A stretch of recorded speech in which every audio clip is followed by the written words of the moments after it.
Welcome back. This is our silent episode. Sorry, you were going to tell me that I didn't realize this was the silent one. No, that's okay. If they can even read that. A silent episode. It's not possible.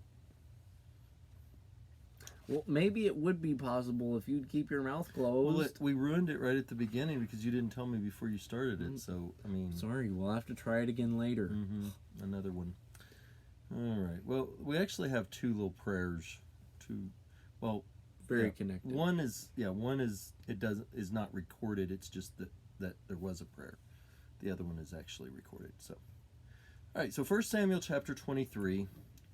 David is running around hiding from Saul, King Saul, and King Saul is hunting him down, trying to kill him because David's been such a good servant and has really been a great general. Your face is shiny. Yeah, it's a little light. So, yeah, Saul, I guess, wanted his army to all lose and die and be taken prisoner and stuff. Because, I mean, you would think that, having the guy in charge of your army... No, it was because, David had been anointed to be the next king. And Saul was like, Did he know Jonathan, that by this point? I don't know if he even knew. You take this. I'll do on-camera research. I don't know if he even actually knew. I don't know if Saul ever knew that.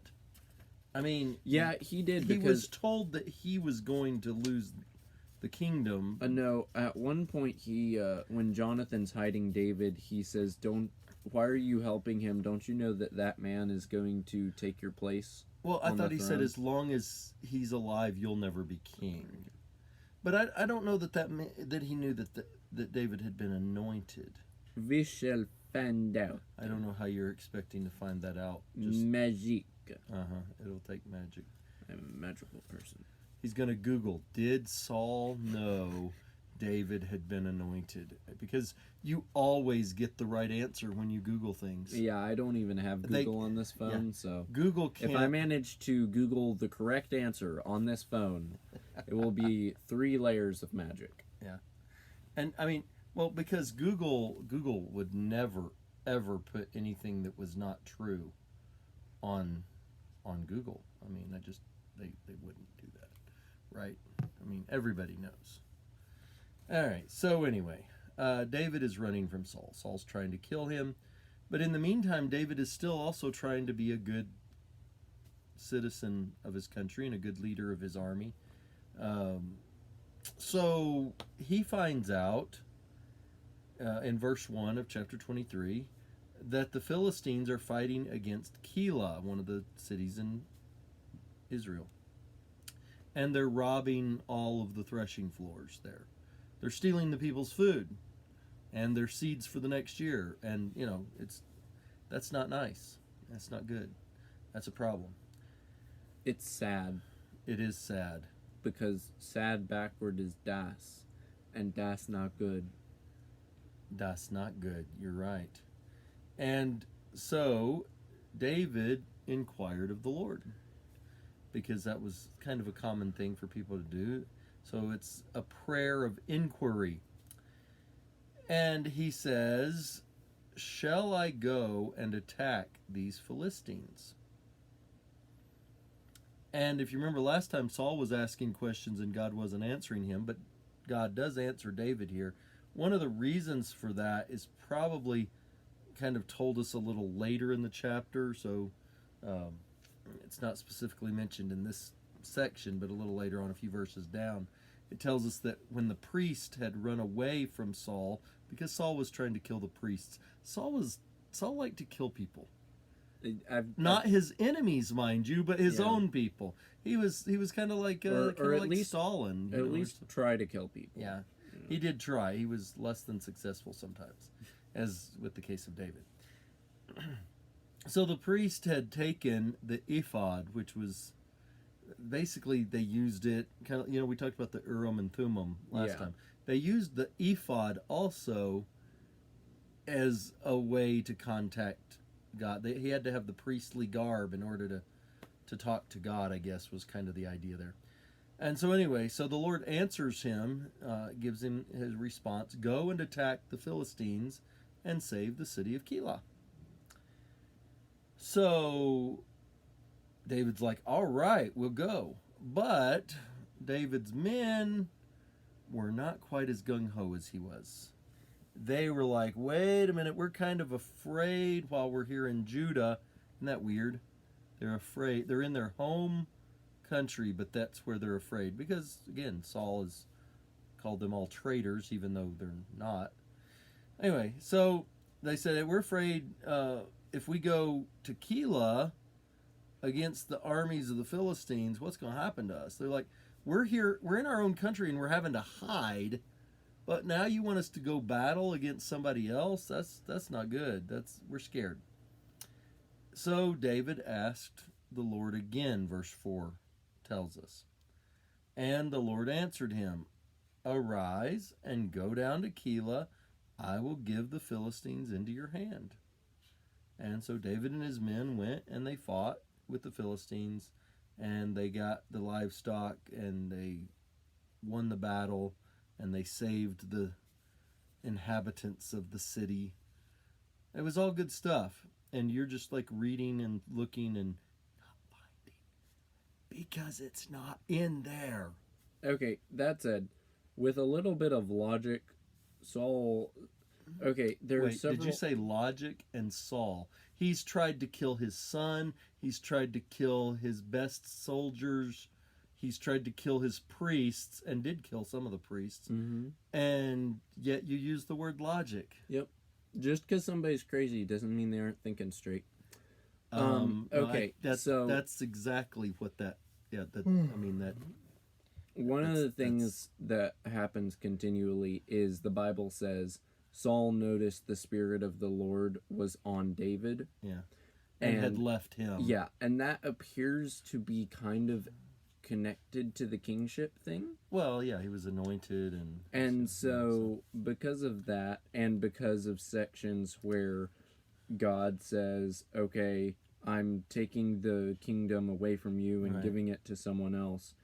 Yeah, he probably like going, it's a short list of people that God is going to give it to. I mean, you got David here. I mean, he's not going to give it to one of the priests.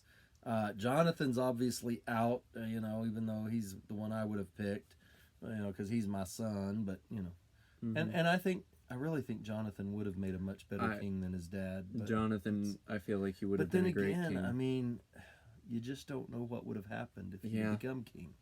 You thought Saul was a great guy when you met him. I mean, he's so unassuming and humble, and surely they don't want me to be the king. And then all of a sudden he gets on this power trip and starts trying to kill everybody. So yeah, we do know that Samuel specifically tells Saul, God has rejected you from being king and he's going to give it to someone else. So Saul already knows that he and his line are not keeping the kingship. Yeah. And then after that happens, he sees this little nobody come around, kills a giant, slaughters a bunch of the Philistines more than either himself or his other commanders have done. And the Bible specifically says, marries his daughter. And the Bible specifically says that Saul noticed that the Spirit of the Lord was on him and had left him. And so he's like, I bet that's he rejected me for the kingship. His spirit has left me. This nobody comes out of nowhere and starts doing all these amazing things. And God's Spirit is now on him.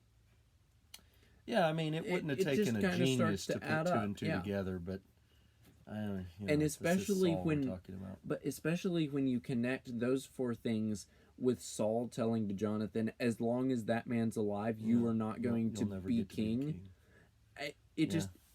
I'm sure he had his suspicions at the very least, Even if he was which never, is part of why he was angry at David. I'm sure. Even if he was never flat out told, "Hey, David's been anointed to be king," and because it was kind of a secret thing. It was. Samuel's kind of like, I got to go down here to this feast, and while he was down there, he We're gonna go anointed a new king. So, yeah. So yeah, even if I'm surprised Saul never tried to kill Samuel. I mean, of all the people he tried to kill, he never tried to kill Samuel. I think I mean, there was too much fear and respect surrounding Samuel. Yeah, well, even I mean, with everything. A lot of that's other going kings definitely killed some of God's prophets, but for some reason Saul never went after Samuel. But yeah. Anyway, interesting stuff. So David asks twice. You know, he asks, "Should I go?" God says yes. He asks again because the guys are scared to go fight, and God says, "Yeah, go. You'll win." And so he goes down and he wins and he saves the people. And next time that we look at a prayer, we're going to look at another prayer from David to God, asking for guidance. And it will still be related to this situation with Keilah a little later on in 1 Samuel 23, because this is not the end of the story with Keilah or his story with Saul, either one. So we'll look at that next time. And we are still hoping to try to we've still got a few more of our topics. The biggest thing with the topics is it takes a little more time to prepare them and get them ready than it does to actually just go pull the verses of and get the background on that. And of course, if you have a topic that we haven't covered or did cover, but you feel like we didn't do it thoroughly enough, or there's a specific aspect about it that you would like us to touch on more clearly, let us know. Yeah. Because it takes us a lot of time to come up with those and a lot more effort. We do have 2 or 3 that we know what we're gonna do. We've got to put it together. It's a little more complicated. Yeah. All right. So hope you've enjoyed this. We've tried to get this one a little on the shorter side, or not as long as some of the others. Hope that you will check out the rest of the things on our channel. We are still hoping to try to get some other things on the channel, maybe some things that'll be a little more lighthearted and fun, maybe some things that'll be more geared toward young people, teenagers, and things like that as well. So we'll look into some of those different things and see if we can find the time. If Xander will quit reading the Bible on his phone.